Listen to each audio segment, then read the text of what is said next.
He didn't say welcome. He just asked if you were capable of it. Chris, how's your Comic-Con so far? It's great. It's great. Do we even need these? Like, are these even? No, I don't think we use it. I don't think there's even batteries in them to. These are just props you can sort of. This is just an illusion, actually. It is. This is the illusion of. Check that out. Can you hear me better now? I think they had batteries once, or they were charged. At one point in time. Yeah, I'll take a look. Could have been hours and hours ago. Don't worry about it. Yeah. These need to be recharged. Oh, there's just double A's. Here we go. Okay, sorry. I'm an audio guy. I own a recording studio in Dallas, Texas. So anything audio, I like to try and fix. And when the audio doesn't work, I get freaked out. You guys can hear us well enough, yeah? Yeah. So we're okay then. Should we start off? I don't know. How can you tell how powerful a dragon is? Well, it's interesting you asked that question. I'm sure a lot of people have been wondering that.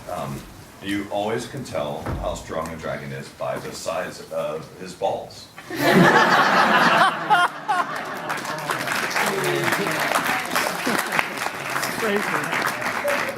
It's a Namekian dragon, like huge balls, 3 wishes. See, you know what I mean? Shenron, just 7 balls, but they were smaller. And Shenron's balls dropped at the end of that one and turned to stone as well. So, serious problem with that dragon. I think we've all been there, Chris. Yeah. We have some questions from the audience. I think there's a couple of people here who may have questions. Okay, I wanted to ask, when do you think the new series of Dragon Ball Super is going to be done? Well, it was just announced literally yesterday. This is the first panel I've been able to sit on, especially for the last, ever since Super was even announced as a thing, that I actually can say, yes, we are dubbing Dragon Ball Super. Isn't that awesome? I haven't even been in the United States since it's been announced that Funimation has the license, so give me a day or two to figure that out before I have to answer the question, like, when are we going to start doing it? My informed or slightly uninformed guess would be you'll probably see it by December, January-ish. That's what I'm hoping for, at least. I mean, you guys are in the UK, it takes a little while. It's like a 9-hour flight, so maybe like February or March before you see it. I have no idea. Australia, it'll be like 5 years from now. Thank you very much. You guys have a great day. We got some other questions there. Hands up. Yep. Which is your favorite Dragon Ball Z character to voice? Well, Yamcha is my favorite to voice because he is the easiest character to voice. Because he doesn't have to do anything. He just sits around talking to his cat. And I have two theories that I've held on to. One, he talks to his cat, and Poir does exist, but no one can hear Poir talk back to him, so they think that he's talking to his cat, and they just kind of let it go. My other belief is that Tien Shin Han talks to Chaozu, but nobody can see Chaozu. Chaozu is completely invisible. He's like, I gotta go get Chaozu. They're like, all right. You do your thing. Chaozu's injured. Like, sure, okay. Let's get is this Chaozu's? Yeah. But honestly, the character I love the most is obviously Vegeta. He is the character I have spent the most time working on. I guess I started dubbing Dragon Ball in 1998 or something like that. It's been a really long time and working on the show. I mean, I think I've been working on this show as long as some of you have been old, actually. Like, as long as some of you have been alive, I've been working on Dragon Ball. But I've learned so much about Vegeta's character over the years. Like, I've learned so much about Goku, actually. One thing I learned is that Goku sucks. He's a terrible character. He really is. Vegeta, in my opinion, is the best character in Dragon Ball Z. He has the best storyline, he developed the most, and he has chosen to be a better person, as opposed to Piccolo, who came from an egg, and Goku, who just has a head injury. That's literally the only Goku is nice is because he hit himself on the head as a child, and that's all. That's the only reason. Otherwise, he puts his friends in mortal danger constantly, just so that he can watch other people get stronger. Because all he really loves is not his friends or his family. He just likes to fight, and that's it. That's all he wants to do. So I hate Goku for that reason. He's a terrible father. Seriously, the worst. I don't even think he's made eye contact with Gohan in like 200 episodes. So seriously, it's just yeah, I love Vegeta. He's my favorite. He's awesome, and I cannot wait to work on Super, because I'm sure some of you have gotten tired of waiting for the dub and are already watching it in Japanese. And the kind of stuff that they put him through is different than the sort of challenges he had in Dragon Ball Z. It's more like he's become domesticated in a really funny way, and it's hysterical. I love what they've done with him. So. His moustache is right. I love someone just like a quiet moustache. I just wondered, a few of us feel like Vegeta kind of got cheated in Resurrection of F. Oh, not just a few of you. Everyone. I felt like I got cheated. Like I was watching it with the Japanese. The Japanese had the premiere of Resurrection F in California instead of in Japan, which was pretty neat. Like the world premiere of their show they did in America instead of in Japan. We're like, USA. And that was a first. So, but I was watching it in the theater with all the people who created it. And there were 2 times when I literally yelled out in the theater and embarrassed myself. Once is where Tien Shinhan comes to the fight and goes, I left Yamcha at home because he was too weak. I'm like, oh. I literally yell out like, no! And then when Vegeta gets cheated out of his win at the end, I screamed out loud, and people stared at me, and I didn't care. Because frankly, here's how I think the end of Resurrection F should have gone down. Okay, fine. They want to do that stupid do-over thing, which is reason number 2 why nothing in Dragon Ball matters at all, because of Dragon Balls, and now because they can turn back time.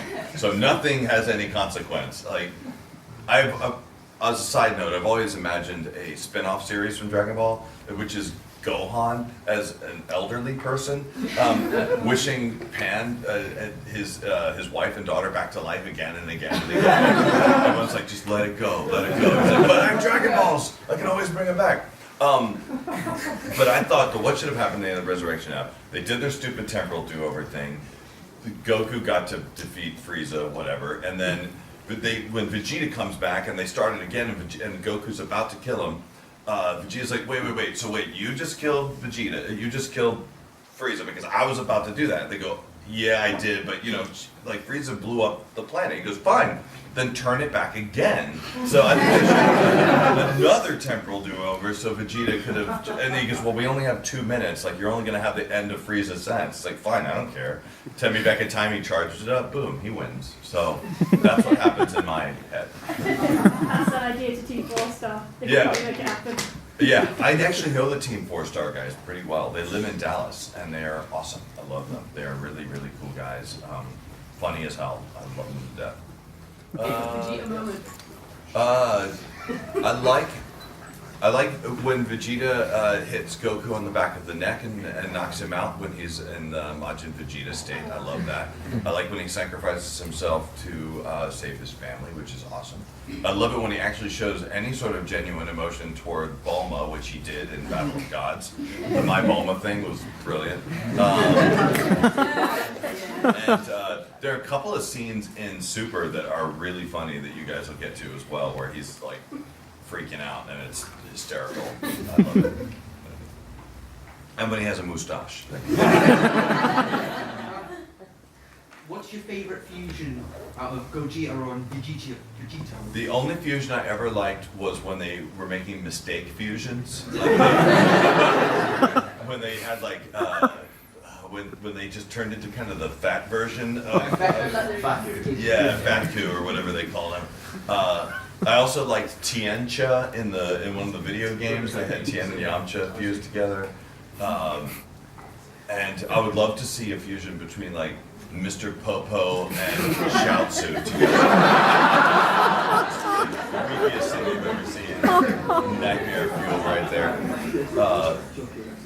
Yeah, but I don't really like I don't like the fusions as much. I think it feels like a cop out to me. Yeah. But whatever. I like to see him fusion super, and I've been hearing rumors that might happen. So unless it already has, but no spoiler. I was just wondering, what's your favorite Dragon Ball Z movie? What's your favorite line in the Dragon Ball Z movies? Let's see. It would have to be in Resurrection F when Beerus is trying to figure out what that stringy white substance is on his pizza, and Vegeta's like, "It's cheese." The minute I saw that in the script, and the minute I saw it pass by, I knew that was going to be my favorite line. And I only did one take on it too, like literally one take. I knew exactly how I wanted to say it because all I had to do was go, "How would Vegeta react to somebody not knowing what something as simple as cheese was while he's trying to fight and train or something like that?" So yeah, it was pretty easy. He had his hand violently go up in the back. Yeah. Have you ever met Kyoto? Yes, I have actually, and I'm gonna get to your question right behind him. I met Akira Toriyama one time during the launch of what was it? Shonen Jump launched in like 1999 or 2000. It had its first issue, and he is a very nervous guy. He doesn't talk a lot. He's kind of agoraphobic. It's hard to get him out of the house apparently. But they had a small, like very controlled Q&A session during that. And the most interesting question I heard asked maybe ever to anyone who's worked on that show was, what happened to launch? She just sort of disappeared in the show. They never justified it. And he goes, I forgot. He has a pretty happy memory. So that's who I want to see. That's the character I most want to see come back, like Resurrection L or something. Like Launch comes back like all golden or something. And yes, you punched the sky before. What's it like when someone recognizes you by your voice? It's always a little bit weird for anyone to recognize me in any form, in voice or in person. The only time I've ever felt it wasn't as awkward was when I was on literally like my first or second date with the woman who's now my wife, and we're at a movie theater, and someone goes, "Excuse me, are you Chris Sabat?" I go, "What?" Yeah, yes I am. And of course my wife was like, "What is that show you work on?" "Dragon Ball." She goes, "Never heard of it." Not at all? Like, "No, I don't like it." I'm like, "Thanks, great." My brothers like it, so I think that's how I was allowed to marry her, because her brothers were like, "You have to," or else. Yeah, it's always weird. And you know what's really weird is to hear your voice in a toy too. We've just been moving because we bought a new house, and my wife took this box and she set it down, and the box goes, "Is that all you have?" I'm not kidding. It had one of those old, like, for a while there was this Vegeta punching bag thing that you could blow up and you could knock it down, and every time you punch it, it would go, "Is that all you have? Is that all you..." So I was like, "No, there's more stuff than that. There's a whole of it." But yeah, it is weird to hear yourself in toys. It's weird to hear yourself outside of your body in any way, actually. But yeah, so good question. Thank you.